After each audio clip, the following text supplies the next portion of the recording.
Bonjour à tous, bienvenue dans Espace de travail, l'émission de Mediapart qui réfléchit au travail tel qu'il est ou tel qu'il devrait être. Aujourd'hui, on va laisser la place à des récits. Le récit d'un agent de sécurité, d'un électricien, d'une femme de ménage d'un hôtel, d'une fonctionnaire, d'un ramasseur de pommes, d'un apiculteur, d'un ascensoriste, etc., etc. Tous ces gens racontent à la première personne ce qu'est leur travail et comment ils le vivent et comment ils le font. Donc ça, ils l'ont raconté à mes deux invités, à nos deux invités d'aujourd'hui. Alors Nicolas Latteur, bonjour. Bonjour. Vous êtes l'auteur d'un livre qui s'appelle Travailler aujourd'hui, ce que révèle la parole des salariés, qui a été publié en Belgique aux éditions du Cerisier. Vous êtes sociologue, vous travaillez au CEPAG, qui est un mouvement d'éducation populaire en Belgique, proche d'un grand syndicat. Et Patrice Bride, bonjour. Bonjour. Alors vous êtes fondateur d'une coopérative qui s'appelle Dire le Travail, Voilà. qui recueille et qui édite et qui diffuse des récits de travail aussi. Et vous allez être l'auteur d'un livre dont je montre une version de travail qui s'appelle « Vous faites quoi dans la vie ?» Et donc c'est également des récits à la première personne de travail. Et ça m'a donné envie de vous faire un peu échanger sur la question comment on recueille ces témoignages, pourquoi, qu'est-ce qu'ils disent, qu'est-ce qu'on peut en tirer, etc., etc. Donc à vous deux, vous diffusez plus de 70 récits. Donc voilà, il y a du boulot. Peut-être, pour commencer, une question évidente, mais pourquoi faire ce travail-là? Pourquoi aller voir des gens, leur faire raconter à la première personne, diffuser ce qu'est leur travail? Comment vous vous y prenez et pourquoi vous le faites? Peut-être Nicolas Latteur pour commencer. Mais, alors pour plein de raisons, mais je dirais le point de départ ici du livre Travailler aujourd'hui, je dirais que c'est une pratique dans l'éducation populaire avec des collègues, une rencontre de salariés au quotidien, de représentants syndicaux aussi, et l'écoute d'un certain nombre de récits dans ces lieux de travail, dans ces formations, d'un certain nombre de conditions de travail qu'on entend très très peu finalement à l'extérieur, dans le champ médiatique, dans le champ politique. Donc je dirais, le point de départ, c'est poser une question dans ce livre, c'est essayer de rencontrer le monde du travail, rencontrer les conditions de travail, dans des secteurs très très différents, mais à partir d'une question toute simple qui est qui parle du travail en général. Alors qui parle du travail en général, je dirais que le point de départ, c'était le constat de se dire que souvent, ce n'est pas les salariés. Ce n'est pas les salariés, puisqu'ici, je m'intéresse essentiellement au travail salarié, à 44 salariés de secteurs très très différents. Donc ce n'est généralement pas eux qui parlent de leur travail. Souvent, ceux qui parlent du travail, c'est ceux qui entendent le régenter. Alors le régenter comment? Aujourd'hui, régenter le travail salarié en particulier, c'est essentiellement faire en sorte que des gens correspondent à des attentes en termes de compétences, en termes d'employabilité. Et donc ce qui est déjà particulier, c'est un fameux paradoxe qui, je pense, préside à l'élaboration du livre aussi, c'est que dans une société qu'on dit démocratique, les salariés, les citoyens salariés, je dirais, ne sont pas habilités politiquement, juridiquement, à discuter du travail, à discuter de leur travail, à discuter des fins et des moyens de leur travail. Ils sont plutôt sommés à chaque fois de chercher du travail ou de travailler, de se soumettre à cet impératif moral du travail.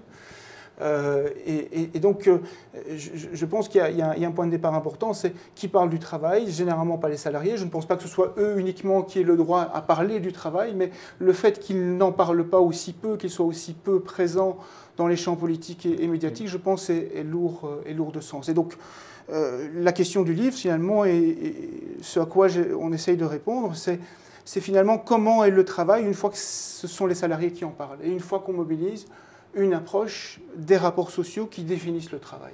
D'accord. Patrice Bride, cette question de qui parle aujourd'hui du travail, c'est aussi ce qui vous anime, ce que vous êtes posé. Pourquoi recueillir comme ça leurs paroles? Alors, pourquoi recueillir des paroles du travail? Je dirais, en mettant un peu les pieds dans le plat, pour le transformer. Pour changer le travail et même, par là même, changer au final, contribuer en tout cas à un changement de la société. Ce que j'ai constaté en l'éprouvant dans diverses responsabilités éditoriales, c'est à quel point amener les personnes à poser des mots sur leur travail, à exprimer quelque chose par rapport à ce qu'elles font, à leur engagement dans leur activité professionnelle, ça les met dans une situation de réflexion, de conscientisation, pour employer un grand mot. Ça les amène à prendre de la distance par rapport à ce qu'elles font Et à partir de là, déjà pour elles-mêmes, percevoir des marges de manœuvre, prendre compte de ce qu'elles pourraient faire différemment, de ce que le travail représente pour elles, etc. Donc il y a déjà cette première fonction de transformation pour la personne elle-même. Et puis au-delà, ce qui apparaît fortement dans les textes, je trouve, dans tous les récits de travail sur lesquels j'ai eu l'occasion de travailler, parce que c'est un travail aussi, on n'en finira pas, c'est à quel point c'est vecteur de transformation collective, que quand on se raconte son travail aux uns et aux autres, là aussi, collectivement, on s'ouvre des marges, des espaces de travail pour ensemble en faire quelque chose, prendre conscience de ce que les uns et les autres font, et à partir de là, percevoir des marges de manœuvre. D'accord, donc c'est pas seulement, pour vous, le but, c'est pas seulement la publication ou faire circuler le récit, c'est aussi l'élaboration, je vais y arriver, du récit. Et ça se passe comment? Vous le recueillez comment? Alors vous avez une coopérative qui s'appelle Dire le travail, vous êtes plusieurs à travailler là-dessus. Voilà, et donc je profite pour indiquer que nous sommes deux auteurs du livre avec Pierre Patrice Madiot Bride et Pierre Madiot. Voilà. Vous faites quoi dans la vie? Et puis au-delà de nous deux, il y a même aussi un certain nombre de personnes de la coopérative qui se sont engagées dans ce travail collectif en relisant les textes, en contribuant, en offrant des pistes d'auteurs, etc. Et puis effectivement, nous, donc avec Pierre, on a assumé la mise en récit des textes, mais le livre est composé de 27 récits exprimés par des personnes à la première personne du singulier, donc en jeu, et les textes sont signés de ces auteurs-là. Alors on a du mal à savoir qui est l'auteur dans l'affaire, mais je pense que c'est une difficulté partagée avec Nicolas. Et donc comment est-ce qu'on aboutit à ces récits? La coopérative Dire le travail est une initiative assez récente. On cherche encore largement la meilleure façon de faire dire leur travail à ceux qui le font et comment en produire un texte.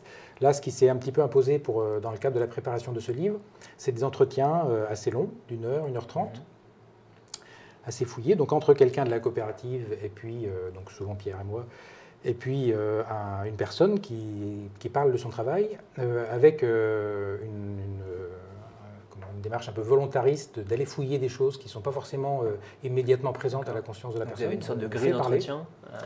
Je dirais qu'on a plutôt une perspective d'ensemble, déjà qui est d'annoncer clairement le projet dès le début de l'entretien, de publier quelque chose. Donc la question initiale, c'est qu'est-ce que vous avez envie de faire connaître de votre travail à l'extérieur? Qu'est-ce que les gens croient de votre travail alors qu'en fait, pour vous, ça représente autre chose? On démarre... Dans le cadre du livre, on a structuré les récits par 5 grands thèmes. Donc on invitait aussi la personne à partir sur une question un peu forte. Quand on est avocat, infirmier, journaliste, comment est-ce qu'on met de la bonne distance avec les personnes? Comment est-ce qu'on se place à la bonne distance par rapport aux personnes avec qui on travaille?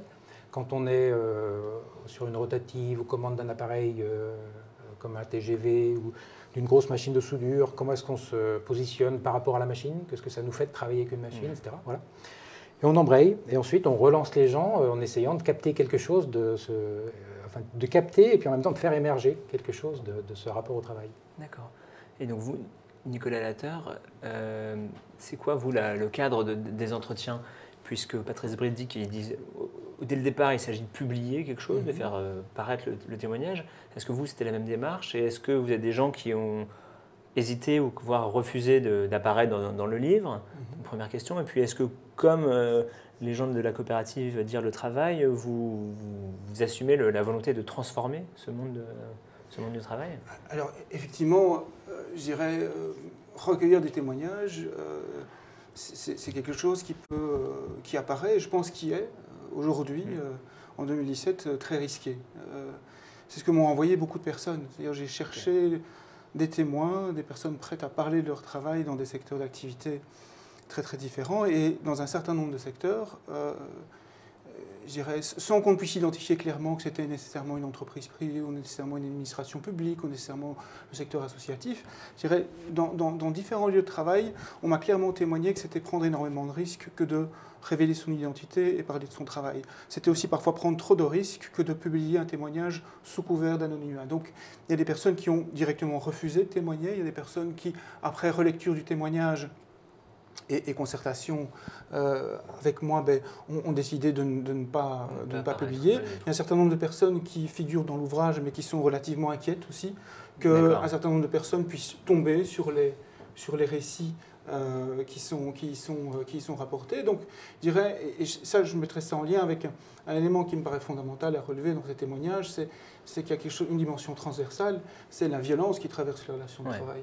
Alors, une violence qui vient essentiellement de la hiérarchie, des formes d'organisation du travail. Je pense qu'on aura l'occasion d'en reparler, mais cette violence, elle est centrale dans le salariat aujourd'hui. Donc, de ce fait, la question d'assumer le projet de la transformation du travail, il est évident, je dirais, dans cette démarche, au sens où la question de la transformation du travail, elle se pose directement, elle fait partie, elle est fondatrice, le projet fondateur de la démarche initiée dans le livre. Le point de départ, c'est de faire du travail une question politique. C'est-à-dire que le travail, c'est finalement qu'est-ce qu'on produit dans une société, qui le décide, qui le contrôle, comment est-ce qu'on va répartir le travail, le surplus, etc. Et donc, logiquement, dans une optique démocratique, dans une aspiration démocratique, ce sont des questions qui doivent faire l'objet de délibérations collectives. Et force est de constater qu'il y a très très peu, voire pas du tout, de délibérations collectives sur les activités de travail. Donc ça, c'est un premier point. Un deuxième qui me paraît aussi intéressant à relever, et que vous avez relevé, c'est justement ce qui ressort des entretiens, c'est-à-dire l'aptitude analytique et politique des témoins. Quand je dis analytique, c'est le décryptage du travail, l'expertise que les salariés ont sur leur travail, d'une part. D'autre part, l'aptitude politique, c'est-à-dire l'aptitude d'identifier les relations de travail, les questions qu'elles posent et la capacité à redéfinir les finalités même du travail. Alors, ça peut être un ouvrier communal qui achète ses propres outils parce qu'il considère que refaire des logements sociaux sans avoir le matériel nécessaire, c'est tout à fait irrespectueux de la population qui va y vivre. Ça peut être une caissière du supermarché qui décide de freiner les cadences parce qu'elle considère que le client et les relations avec les clients sont beaucoup plus centrales que les performances à atteindre. Je veux dire, ce sont tous ces éléments-là. Mais donc, il y a ce qu'on voit dans les récits de travail et dans les stratégies adoptées par les salariés sur leur lieu de travail, c'est une aptitude politique. Et ça permet, du coup, aussi d'avoir pour projet de transformer le travail et d'avoir pour projet aussi de remettre, du coup, le travail au centre des rapports de force.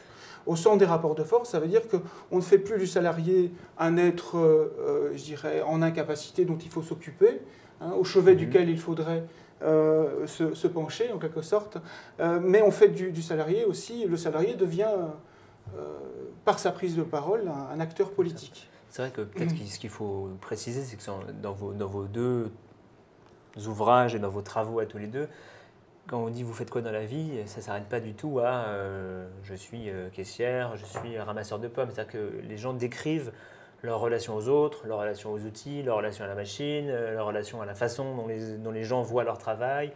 Vous rentrez vraiment dans le détail d'une journée de travail, par exemple. C'est typiquement un outil de sociologue de demander aux gens ce qu'ils font toute la journée pour leur faire raconter le travail réel, en fait. J'ai l'impression qu'il y a une volonté d'aller au-delà de la façon dont on peut décrire d'habitude un poste ou un métier. On n'est pas dans une fiche de poste professionnelle, on est dans le travail réel. Une distinction vraiment fondamentale et qu'on partage avec Nicolas, c'est entre l'emploi et le travail. Ouais. La confusion aujourd'hui dans les médias est totale, et puis y compris dans le milieu politique. On parle de loi travail alors que c'est une loi qui porte sur les conditions d'emploi des salariés par les employeurs. Il n'est pas du tout question du travail au sens où nous on le mettons en récit ici. Le travail dont il est question que nous sommes allés chercher auprès des personnes avec qui on s'est entretenu, c'est le travail comme engagement d'une personne dans une activité. Engagement d'une personne, ça veut dire l'intelligence, ça veut dire les efforts, ça veut dire ce qu'on met de soi pour arriver à faire ce qu'on a à faire. Et cette dimension-là du travail, elle a fondamentalement, je crois, quelque chose de positif, quelque chose de créateur. Et s'il y a quelque chose à mettre en récit dans cette affaire, si ça mérite des récits comme le récit d'une journée, et si ça rend ces récits me semble-t-il, les lecteurs seront juges, intéressant, voire passionnant parfois, c'est parce qu'il y a cette dimension d'implication de soi, cette dimension créative, cette dimension d'intelligence dans ce qu'on fait, y compris des tâches qui peuvent sembler de loin répétitives, un peu systématiques, là. Si les gens tiennent, et ne serait-ce que dans leur façon de tenir, c'est parce que quelque part, il y a des ruses de la personne, il y a des astuces, il y a des façons de faire qui peuvent être extrêmement chouettes à révéler, à manifester. D'accord. Et est-ce que vous, tous les deux, est-ce que vous avez l'impression que les gens que vous avez interrogés étaient contents de raconter justement leurs ruses, leurs trucs et astuces, voir qu'ils étaient fiers de ce qu'ils faisaient, ou alors au contraire, qu'ils étaient tout à fait conscients que ce qu'ils faisaient pouvait faire du mal à d'autres personnes, donc ça en était au contraire honteux. Enfin, est-ce qu'il y avait un affect comme ça qui ressortait assez vite des récits? Je dirais qu'il y a énormément d'affects qui ressortent parce que le travail a une dimension identitaire pour les individus.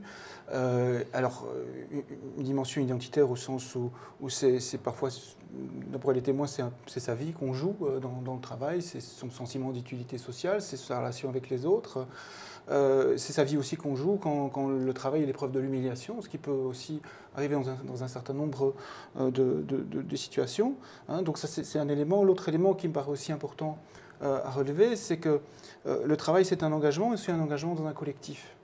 Et ce qui est intéressant, je pense, c'est la place que font un certain nombre de récits à la question du collectif. Le travail prend du sens si je travaille avec d'autres. Ou si, avec d'autres, je peux commencer à parler de mes conditions de travail. Je pense à la personne qui travaille dans un call center. Les conditions de travail sont épouvantables. Chaque matin, plusieurs fois par jour, on redéfinit les procédures. On leur dit qu'il faut faire ça à tel moment, puis ça à tel autre. Et finalement, elles ne savent même plus lire les mails qui leur annoncent des changements de procédure. Ce qui est très fort, c'est que vous racontez, enfin, la personne raconte que elle doit demander aux clients des choses dont elle ne comprend même pas pourquoi elle doit les demander ou ni comment ça pourrait arriver, mais qu'elle doit quand même les demander et que son chef non plus ne sait pas. Elle doit quand même les demander et elle sera évaluée sur le fait qu'elle les a ou non demandées. Mais ce qui, à un moment donné, lui permet de tenir, et je pense qu'elle en dit quelque chose, c'est une certaine forme de résistance, un questionnement par rapport à l'utilité de ce qu'elle fait, et aussi la création d'un collectif de travail informel.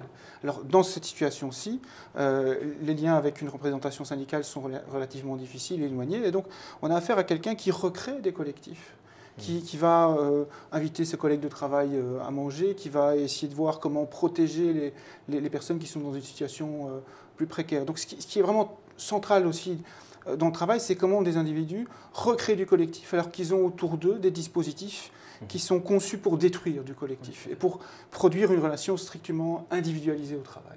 D'accord. Est-ce que vous aussi, vous avez senti ça, ce besoin, ce désir de collectif dans les récits qu'on vous fait? Est-ce que les gens, enfin, vous avez l'impression que travailler tout seul dans son coin, ça ne suffit pas ou ce n'est pas vraiment le travail? Et c'est le cas de personne. Ça n'existe pas, ça. Ouais, justement. Personne ne travaille tout seul. Tout le monde a toujours quelqu'un en tête. Quelqu'un, pas forcément visible, mais à côté de lui, qui regarde dessus son épaule. Un exemple qui me sidère de cette stupidité de la confusion emploi-travail, c'est l'idée qu'en mettant une caméra au-dessus de quelqu'un qui est chargé d'abattre le bétail dans les abattoirs, on va pouvoir le contrôler ou je ne sais pas quoi. Comme si la personne qui est sur ces tâches-là, même seule avec les animaux, n'avait pas en lui présent à son esprit les gens qui contrôlent son travail, les gens qui vont consommer son travail, les gens qui l'ont mis là. On ne travaille jamais tout seul. Le travail est une activité sociale. On a toujours tous les autres autour de nous. Les conducteurs de TGV qui nous racontent leur travail dans le livre sont seuls dans leur cabine, évidemment. Et puis il vaut mieux qu'ils soient seuls. Comme le pilote d'Air France est aussi seul, enfin ils sont deux avec mais la porte est bien protégée. Tous ont un rapport forcément très fort aux personnes qui transportent. Et c'est curieux parce que, anecdote, on va raconter un petit peu, le conducteur de TGV, lui, dit qu'il est très soucieux des 500 personnes qu'il transporte, très soucieux, contrairement à ce qu'on peut croire parfois, d'arriver à l'heure, de tenir au maximum les délais, de faire en sorte que l'arrivée en gare soit suffisamment souple pour que les gens ne soient pas trimballés avec leurs valises alors qu'ils sont en train de se lever, etc. Donc il a tout ce souci-là et il conduit avec ça. Alors que le pilote d'Air France, lui, va dire le contraire, en disant qu'il essaye de faire abstraction du fait qu'il a 500 personnes dans son dos, pour ne pas penser au risque qu'il leur fait courir, ne pas Mhm. penser à la responsabilité qu'il a, à ce qui se passe en cas d'accident, qui peut être absolument catastrophique. En tout cas, c'est vraiment une constante frappante moi, de tous les récits. Les gens, quand on leur propose de parler de leur travail, parlent des autres, parlent de ceux qui profitent de leur travail, parlent de ceux avec qui ils travaillent, parlent de leur envie de s'engager, de rendre service. Il y a quelque chose de très fort là-dessus, y compris sur des métiers qui, a priori, sont davantage manuels, techniques, un peu loin de tout ça. Ce qu'on d'ailleurs assez bien, parce que vous faites penser directement à l'accompagnateur de train qui témoigne dans l'ouvrage, c'est que dans toute une série de situations assez fréquentes, c'est ce qui est relevé dans les témoignages, c'est que ce sont les salariés qui font vivre un certain nombre de valeurs éthiques et politiques au sein du travail. Contre le management, contre les formes d'organisation du travail. Dans la société de chemin de fer, sans que ça leur soit demandé. Tout à fait. Je veux dire, alors que c'est même le contraire qu'il aurait demandé. L'accompagnateur de train, par exemple, il dit que c'est inimaginable pour lui de voir quelqu'un qui a des difficultés à monter dans le train, de ne pas aller vers lui et l'aider. Alors qu'il dit, mais si jamais je me blesse, par exemple, en aidant quelqu'un à monter dans le train, ça ne sera pas reconnu comme un accident de travail parce que ça n'est pas défini dans mes procédures de pouvoir effectuer ça. Et donc il y a une confrontation comme ça très très forte avec justement la manière, le bien travailler tel que défini par un certain nombre de salariés, par des collectifs de salariés, et les formes d'organisation produites par le management. Même chose avec un ingénieur agroalimentaire qui dit ici, moi je ne pouvais plus me regarder dans un miroir finalement parce qu'on me demandait de tromper les consommateurs. C'est-à-dire qu'on me demandait de rechercher pour l'industrie agroalimentaire des conservateurs qui, s'ils étaient produits via des procédés naturels, n'avaient plus à figurer sur des étiquettes d'emballage. Et donc il disait, mais moi je ne suis pas là pour tromper les personnes, j'ai un certain engagement, j'ai une certaine éthique, donc je vais quitter ce truc. Donc je pense que l'engagement, il est central. C'est aussi ces questions-là qui rendent malade un banquier, qui dit, moi je ne peux pas travailler sereinement alors qu'on me demande, j'irais, de gruger le client, de le voler, de lui vendre plus de choses que ce dont il a besoin, de faire en sorte qu'il emprunte davantage, de lui refiler de la camelote alors que justement il est en situation difficile. Alors, sur toutes ces questions effectivement d'organisation du travail et du rapport au management, c'est vrai que à la fin de votre livre, vous ouvrez sur la question de comment faire, qu'est-ce qu'on peut faire, et des questions, qu'est-ce qu'un syndicat peut faire avec des salariés. Cet aspect-là est un peu absent chez vous, j'imagine volontairement. Il n'y a pas de, enfin, vous arrêtez à la réflexion, enfin, vous ne porterez pas la réflexion un cran plus loin sur, en gros, comment on s'organise pour changer les choses. J'imagine que c'est parce que vous ne parlez pas du même endroit. Mais parce que, alors je redis, vous travaillez dans un mouvement d'éducation populaire qui est proche d'un syndicat en Belgique, et vous m'avez dit en arrivant que par ailleurs en Belgique, l'immense majorité des salariés sont syndiqués. Sont syndiqués. C'est vrai qu'on a un paysage assez différencié. Cette question. Maintenant, les mobiles d'adhésion au syndicat sont pas. Tout à fait, non, tout à fait. Mais donc vous ne parlez pas du même endroit, mais est-ce que vous avez peut-être, est-ce que vous sentez tous les deux ou pas? On va dire un espace pour un rôle collectif, d'une organisation collective pour essayer je sais pas, d'amener de l'éthique dans le travail de tous les jours, des choses comme ça. Vous dites, Nicolas Latteur, vous dites qu'il faut un syndicalisme d'action directe, point d'interrogation, mais on sent que c'est ce que vous revendiquez ça. Je ne sais pas si c'est quelque chose qui vous parle à vous, Patrice Bride. Enfin bon, ces points, c'est intéressant. J'ai envie de repartir d'un témoignage d'une ouvrière dans l'électronique qui dit au départ tout le harcèlement dont elle était l'objet. C'est-à-dire que c'était des femmes qui étaient essentiellement dirigées par des hommes, et ces hommes managers pratiquaient un véritable harcèlement moral, des pratiques d'intimidation des salariés. Et cette salariée décrit le parcours qui l'a conduit à devenir déléguée syndicale, qui n'a pas été un parcours très, très évident. Elle a dû changer d'organisation syndicale, s'inscrire dans une délégation syndicale plus combative, mais reste qu'au bout du processus, quand elle se fait élire déléguée, elle et ses collègues, elle dit à quel point elle est en capacité de regarder dans le blanc des yeux les personnes qui pratiquaient sur elle le harcèlement. Et dès que ces personnes tentent de pratiquer le harcèlement sur ses nouvelles collègues, elle quitte son poste de travail et elle va regarder effectivement ses directeurs, ses responsables dans le blanc des yeux en disant « tu vas faire la même chose que moi ». Tu vas faire la même chose qu'avec moi, mais il n'en est pas question. Moi, je vais accompagner la personne que tu veux intimider. Et il est hors de question qu'il se passe la même chose que ce qui s'est passé avec moi. Et je pense que une des bases du syndicalisme, elle passe par là, en tout cas. Le syndicalisme, c'est certes des pratiques de négociation, de représentation, mais c'est surtout, je dirais, comme point de départ, fédérer des collectifs de travail. C'est-à-dire c'est un syndicalisme qui crée des zones de liberté pour qu'on puisse discuter de son travail, mais pour qu'on puisse aussi agir sur lui. Et donc évidemment, ça pose toute une série de questions au syndicalisme et aux pratiques syndicales.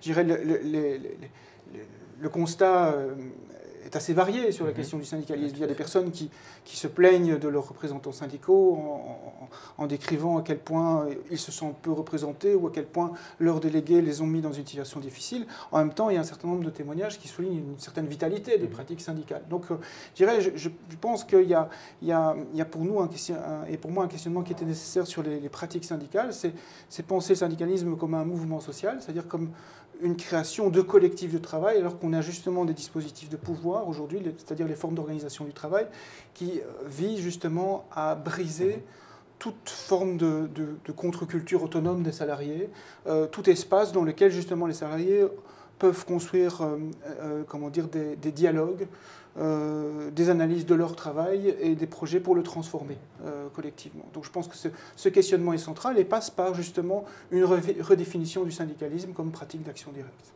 Okay. Bon, vaste programme. Oui, moi je vais en rajouter même encore une couche dans les ambitions, si je peux me permettre. Moi je suis convaincu que l'approche du travail qu'on a défendue tout à l'heure, donc comme engagement d'une personne dans un cadre collectif au service des autres, au service d'une production, au service d'un bien commun, cet engagement-là, ça donne une énergie fabuleuse pour faire tourner le monde déjà, parce qu'il tourne.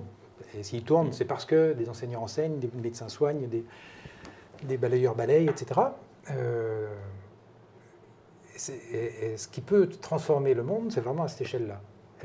C'est vraiment dans les activités concrètes des personnes, dans la conscience qu'elles peuvent en avoir, en parlant collectivement, en échangeant ces textes, en faisant circuler des textes de ce type-là. Je crois, dans une conviction personnelle, que ça nous emmène assez loin des pratiques syndicales ordinaires. Pour refaire un tout petit peu d'histoire, il y a eu quelque chose que rappelle Sophie Birou dans la conclusion de votre livre. Il y a eu un partage historique, il y a environ un siècle, au moment du développement des pratiques tayloriennes, tout ça, entre le travail qui est l'organisation du travail qui était de la responsabilité des employeurs, des entreprises, en échange de quoi les syndicats se cantonnaient à la périphérie, les conditions de travail. On négocie des salaires corrects, on négocie des temps de travail qui soient raisonnables pour ne pas épuiser les gens, on négocie des protections sociales pour faire en sorte que matériellement, physiquement, les gens s'en sortent. Tout ce qui concerne le contenu du travail, la façon dont il est mené, la réflexion sur le travail, ça, d'après Taylor, c'est le rôle des ingénieurs, c'est le rôle des bureaux des méthodes, c'est le rôle du management, aujourd'hui pour en parler moderne. Voilà. Et les travailleurs, ils font ce qu'on leur dit, ils encaissent leur chèque, point, c'est tout. De soutenir l'idée que le travail, c'est pas ça. Le travail, c'est pas exécuter des tâches préparées par des ingénieurs, pensées par des concepteurs, des managers, je ne sais pas quoi. C'est s'engager pour faire de son mieux et se débrouiller de ce qu'on nous demande de faire dans un contexte particulier pour réussir à le faire. C'est mettre son intelligence là. Et faire de cette question-là une question politique, pour moi, ça remet en cause complètement cette activité classique des syndicats et il y a de quoi les interroger. Okay. Je partage cette réflexion. Je voudrais juste insister sur un élément qui me paraît central, c'est qu'il y a dans le syndicalisme, mais il y a certainement beaucoup de choses à inventer, mais il y a dans le syndicalisme, d'une part, un certain nombre d'éléments centraux, je pense, sur la prise en compte de ce que c'est le rapport salarial. Sur le fait qu'être salarié, c'est dans un rapport social bien particulier et que ça conditionne, je dirais, très très fortement une relation de très très forte précarité. Une précarité socio-économique, mais une précarité par rapport à l'engagement aussi qu'on pourra donner dans son travail et une précarité par rapport aussi à l'impossibilité qu'on aura de questionner son travail ou son utilité. Ça, c'est un premier point. Deuxième point, je pense que c'est très important de souligner effectivement que la majorité des pratiques syndicales se sont engagées dans ce compromis qu'on appelait compromis fordiste, social-démocrate, etc. Mais je crois que c'est important de prendre la mesure du fait que ce compromis a complètement volé en éclats. Les salaires sont plus corrects du tout, de toute façon. Les conditions de travail je dirais, continue, poursuivre de se dégrader. Alors, je ne veux pas du tout idéaliser les conditions de travail des années 50, 60, etc., mais on est dans une profonde dégradation des conditions de travail. On a sans doute glissé, c'est-à-dire que avant, ce qui était acceptable et tolérable, c'était de travailler dans de bonnes conditions. Aujourd'hui, c'est de travailler. Point. C'est-à-dire que le deal, il est passé de on vous donne un travail, le reste, vous n'en occupez pas. On est passé à une logique où le travail est un coût.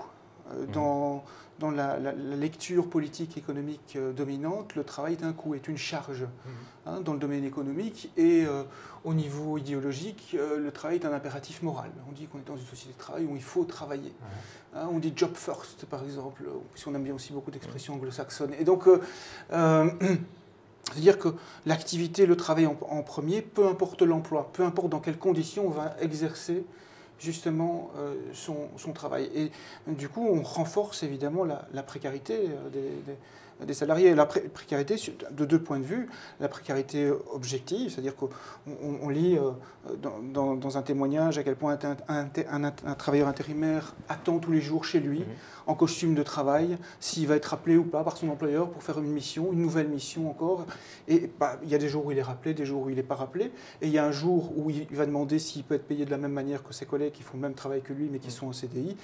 C'est le coup de téléphone de trop, puisque après il ne sera plus rappelé. Ça souligne bien cette précarité objective. Et puis, il y a un autre élément dans la précarité qu'amène la sociologue Danielle Linhart, c'est la précarité subjective. C'est-à-dire que les salariés sont confrontés à des impératifs, c'est-à-dire des normes, des objectifs à atteindre, des pratiques à adopter qui viennent, je dirais, heurter leur code professionnel, leur éthique, en particulier leur éthique professionnelle. C'est par exemple cette infirmière qui dit « distribuer des médicaments pour moi, ce n'est pas un acte technique, ce n'est pas tenez, avaler, ça fait partie d'un processus d'accompagnement de quelqu'un dans son traitement, dans sa maladie, dans ses jours qui passent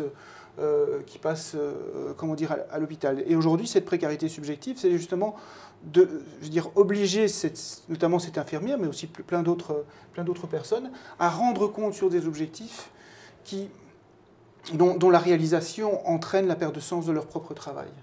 Et la fragilisation personnelle par rapport justement au fait d'être confronté à des impératifs qui ne sont pas ceux qui ont été élaborés par des collectifs de travail. Alors soit dans des codes professionnels, soit par des collectifs de travail sur le terrain. D'accord. C'est vrai que vous vous concentrez sur les salariés, vous pas seulement. Est-ce qu'il y a des indépendants? Oui. Est-ce que vous avez perçu une différence de la façon dont le travail est regardé ou pas particulièrement? C'est plus les constantes et les régularités qui m'étonnent. Là, ce qui me vient à l'esprit, c'est le récit du facteur dans notre... avec, je crois, une évolution un peu plus forte, un peu plus lourde du monde du travail en général, qui est la sollicitation des salariés, des travailleurs en général, à être autonomes, à prendre des initiatives, à être dans la réponse individualisée au client, à l'usager, etc. On dit au client, l'usager on en parle beaucoup moins. Et dans le cas du facteur, ça donne une direction qui s'inquiète de la diminution du volume du courrier, etc., mais qui demande au facteur d'être un peu plus que le bonhomme qui trie les enveloppes et qui les met dans les facteurs. On incite les gens à aller au contact des usagers et d'établir une relation avec eux. Alors, ce qui est... le bonhomme le raconte bien avec une touche d'humour. Il y a une part de farce stérile, parce que d'abord, il le faisait très largement. Il y avait déjà cette relation sans qu'on leur demande de faire.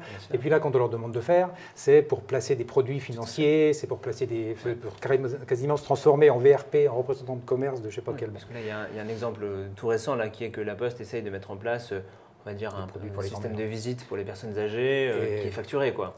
Et ce qui est encore plus scandaleux, quand on écoute ces personnes-là, qui le faisaient déjà, qui n'ont pas attendu qu'on leur demande de le faire contre monnaie sonnette ou trébuchante, alors que ça va de soi qu'on rend service, si on a le temps, si les pressions de distribution ne sont pas trop fortes. En tout cas, dans cette incitation à aller au contact, à être dans la réponse personnalisée, il y a un jeu un peu compliqué qui transforme les travailleurs en des personnes à qui on sollicite leur intelligence, leur sens des relations, qu'on invite à être davantage autonomes. Pour moi, là, il y a une prise de risque, je vais dire comme ça, de la part des employeurs, puisqu'ils sont en train de donner des habitudes dont j'espère les gens vont s'emparer et en faire quelque chose d'un peu positif en disant bah oui, Banco, c'est ma part et je ne suis pas qu'un distributeur de prospectus, je suis aussi quelqu'un qui a une certaine conception de la société, des relations humaines, de mon engagement au travail et j'ai envie d'en faire quelque chose. Et ça suppose, je pense, qu'on puisse... Enfin, ça questionne vraiment la question du collectif de travail et à nouveau du mouvement syndical, des pratiques syndicales, parce que je dirais tout ce mouvement vers l'autonomie des salariés se traduit aujourd'hui par le fait que ce soit de l'autonomie contrôlée dans les relations de travail. C'est-à-dire que, je prends l'exemple d'un ascensoriste qui témoigne dans l'ouvrage.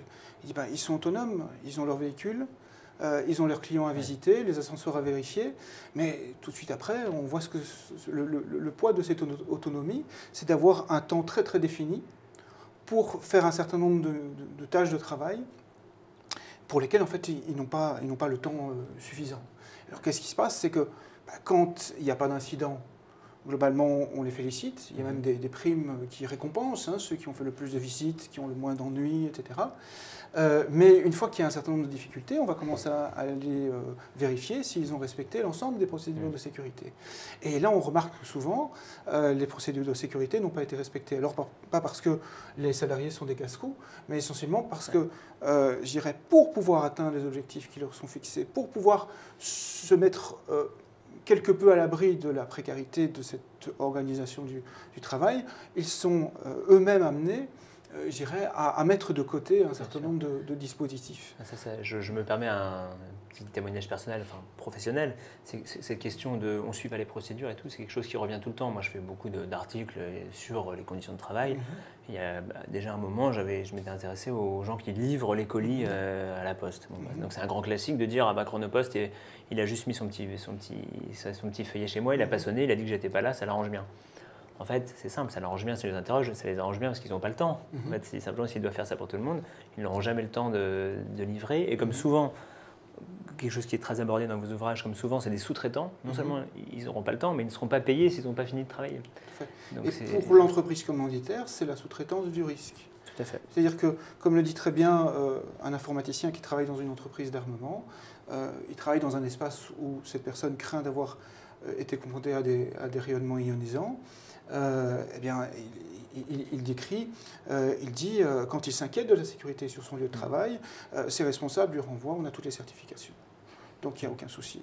Si tu veux aller investiguer, contacte la société qui vient certifier. Or, il se révèle qu'après, cette personne s'est effectivement pris des rayonnements ionisants et qu'il a toutes les difficultés à les faire reconnaître. Donc on est dans un système où je pense que la question centrale, c'est qu'on a comment dire, pris appui, en quelque sorte, les formes d'organisation du travail prennent appui sur une aspiration à l'autonomie des salariés. Mais pour la transformer en une nouvelle contrainte, en une nouvelle aliénation dans le cadre des relations de travail. D'où la question, justement, je disais, je pense, quel syndicalisme, alors avec des pratiques autonomes, avec un regard autonome sur le travail, les conditions de travail et les formes d'organisation du travail. D'accord. On parle bien sûr beaucoup de fond. Je voudrais parler un tout petit peu de forme avec vous, puisque votre démarche est très, très similaire. En revanche, ce que ça donne en résultat est un petit peu différent. On va dire pour vous, on a des longs récits, on va dire de type sociologique, c'est-à-dire vous êtes sociologue, ça tombe bien, des retranscriptions d'entretien sur la longueur, en suivant les méandres de pensée, j'imagine que vous avez retravaillé, mais quand même en suivant les méandres et les cheminements de la pensée des personnes interrogées. De votre côté, j'ai l'impression qu'il y a une volonté de faire un peu plus ramassé, peut-être un petit peu plus écrit, je mets des guillemets à écrit, mais on sent un récit qui a un début et une fin. Le résultat, finalement, peu importe, mais ce qui m'intéresse, c'est quelle est votre démarche, comment vous êtes pensé en étant l'intermédiaire ou je ne sais pas quoi, l'écran entre le récit et le résultat. Enfin, comment on se met dans cette position-là, d'écrire à la première personne quand c'est pas soi qui écrit. Est-ce qu'il y a une réflexion de forme? Vous souriez. Parce que c'est des questions magnifiques qui nous occupent beaucoup depuis, et puis qui continuent à nous occuper, et qu'on essaye d'aborder en considérant que ce qu'on fait en rencontrant quelqu'un, en menant l'entretien, en assurant ensuite le travail de transcription, et effectivement un gros travail d'écriture. Ensuite, c'est pas en substitut de la personne, c'est un travail commun. Pour nous, c'est notre travail. Avec dans ce qui est commun à n'importe quel travail, c'est-à-dire des dilemmes, des choix à faire entre le respect à la lettre des propos de la personne, le respect de ce que la personne a voulu dire, qui n'est pas forcément ce qu'elle a exprimé oralement au moment de l'entretien, et puis le respect de ce que le lecteur est en droit d'attendre de la part d'un livre qu'il a acheté, sur lequel c'est écrit et récit, avec une envie de découverte ou d'être pris, effectivement, avec ce qu'on peut savoir d'un récit narratif avec un début, une fin, une intrigue, quelque chose qui attrape un petit peu. Donc c'est vrai qu'on a fait le choix de tenir ces équilibres-là et d'avancer dans ces complications-là, avec bien sûr le souci de toujours être en contact, en relation avec l'auteur pour garantir que ce qu'on fait de l'entretien, quelque part, soit le mieux de ce qu'il a à dire, corresponde le mieux possible à ce qui permettra au lecteur de découvrir son travail. D'accord. Et ça se passe bien? Je veux dire, il y a des gens qui vous disent « Ah non, je n'ai pas dit ça », ou au contraire, ils s'approprient complètement votre travail? Dans n'importe quel travail, il y a aussi cette dimension-là. On a toujours besoin de reconnaissance, on a besoin de... Donc on est toujours ravis. C'est pratiquement toujours le cas. J'ai un exemple qui me traîne, un contre-exemple. Mais les personnes, effectivement, se disent c'est mieux que ce que j'aurais fait moi. Je m'y retrouve, et à la limite, quand je m'y retrouve au sens un peu fort du terme, je m'y retrouve tel que je n'aurais pas pensé être. Et c'est souvent, je ne pensais pas faire si bien. Et quand on arrive à toucher ça, c'est quand même assez fort. D'accord. Et c'est une démarche, un souci que vous partagez, cette question de « je m'y retrouve, c'est moi » ou c'est Tout à fait. Donc c'est vrai que c'est une question centrale parce que au départ, chez moi, il y a au CEPA, il y a l'idée de porter une analyse critique du capitalisme, des formes d'organisation du travail, mais pour travailler ce livre-ci, justement, c'était comment est-ce que des salariés se représentent leur travail et leurs conditions de travail. Et donc la question de la représentation était centrale. Alors c'est vrai que les témoignages ont parfois une certaine longueur parce que ce qui était en question, c'était le travail aujourd'hui, mais aussi la carrière. La carrière, le travail et quelque part les parcours de vie aussi. Et c'est des parcours de vie, je dirais, dans lesquels des événements de la vie personnelle et des événements de la vie professionnelle parfois se confondent. Donc il y avait ces éléments-là qui étaient centraux. Mais ce qui paru tout de suite déterminant, c'est que les témoins puissent relire leurs témoignages. J'ai eu beaucoup d'interrogations sur comment retranscrire ces témoignages, effectivement. Est-ce que c'était mes questions suivies des réponses des personnes? Et puis, progressivement, j'ai reconstruit un récit à partir des mots utilisés par les personnes, en essayant de garder un certain nombre de richesses de l'oral, mais en essayant d'y abandonner un petit peu les lourdeurs de l'oral une fois qu'il est retranscrit texto. Et donc, généralement, les personnes s'y retrouvent, mais c'est quelque chose... Il y a aussi un sentiment d'étrangeté chez elles. C'est-à-dire qu'il y a un certain nombre de personnes qui m'ont dit... D'une part, c'est assez rare en fait qu'on ait un entretien d'1h30, 2 heures, 3 heures parfois pour parler de son travail. Et c'est une situation relativement inédite. Et puis, je pense à la personne qui fait la coiffure ici, qui m'a renvoyé un mail après avoir relu son témoignage en me disant mais ça fait quand même vachement bizarre de relire sa vie en 10 pages. Et c'est tout à fait exact, je m'y retrouve, mais quelle étrangeté. Quelle étrangeté et en même temps une certaine... un certain sentiment d'exister aussi, parce que ça va figurer quelque part, l'expérience que j'ai traversée va pouvoir exister aussi. Dans la postface du livre, comme vous le disiez, elle est signée Sophie Verroux, qui est une sociologue spécialiste du travail, des syndicats. Elle évoque, à juste titre, j'ai l'impression, l'ouvrage collectif La misère du monde, qui avait été dirigé par Pierre Bourdieu, qui était une collection de témoignages sur qu'est-ce que c'est de vivre en France aujourd'hui. Est-ce que vous avez un exemple comme ça en tête ou pas du tout? Ou quand vous dites ça, vous dites « Ah oui, c'est vrai que ça ressemble, mais c'était pas volontaire ». Alors, c'était pas volontaire parce qu'il y a un élément qui pour moi est central et qui différencie peut-être un petit peu la démarche du livre ici de celle de La misère du monde. Pour moi, ce qui est central, c'est justement l'aptitude politique des salariés. ne sont pas uniquement parlés par des processus de domination, les personnes qui parlent, mais elles sont aussi en capacité à critiquer, à contester, à décoder des processus de domination dont elles font l'objet, auxquels elles sont confrontées. Donc la question de l'aptitude politique est vraiment importante. Et c'est ce qui différencie peut-être aussi ce livre de ce qu'on appelle les invisibles ou le Parlement des invisibles. Tout à fait, bon, absolument, on peut en parler. Donc voilà, je dis juste voilà ce que c'est. C'est donc une collection au Seuil en France, dirigée par, en tout cas initiée par Pierre Rosanvallon, professeur d'histoire, professeur au Collège de France. Voilà, une collection de petits récits, le Parlement des invisibles, où chaque fois il y a un métier qui est mis en scène ou qui est raconté ou qui est décrit. Donc voilà, donc c'est le mot invisible qui vous pose problème? Oui, parce que je vous poserai la question aussi. Oui, moi c'est un mot qui me pose problème, parce que je pense qu'il y a des processus d'invisibilisation. Certes, mais il n'y a pas des invisibles en soi. C'est pas quelque chose qu'on porte sur soi, mais il y a des processus, des rapports sociaux d'exploitation, de domination, d'aliénation, qui produisent des phénomènes d'invisibilisation. Mais il n'y a pas des personnes qui portent sur elles le stigmate d'invisibilité. Et justement, c'est en lisant et en écoutant aussi des personnes au travail, des collectifs de travail, qu'on peut justement voir dans quelle mesure il y a une dimension politique qui est présente dans leur récit et une aptitude politique. D'accord. Et vous, Patrice Bride, cette collection de...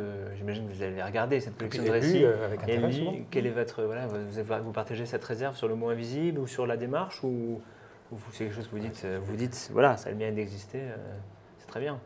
La question de l'invisibilité pose toujours la question du point de vue. Le terme d'invisibilité. Invisible pour qui, voilà, invisible de d'où. Bon, c'est ça qui m'interroge dans le choix de ce titre.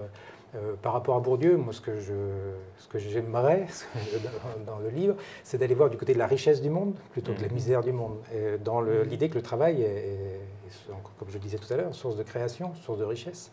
Ce qu'on essaie d'explorer au travers de ces récits, et c'est un projet politique, encore une fois, c'est la qualité du travail. Ce qui n'a rien de simple, un peu comme je l'expliquais pour ce qu'on essaie de faire au travers de la confection de nos récits. La qualité du travail, ça va chercher entre ce que veut faire celui qui fait le travail, les gens avec qui il le fait, comment est-ce qu'on s'organise pour le faire au mieux, et puis il y a aussi la question de la qualité du travail pour le consommateur, pour le bénéficiaire du travail.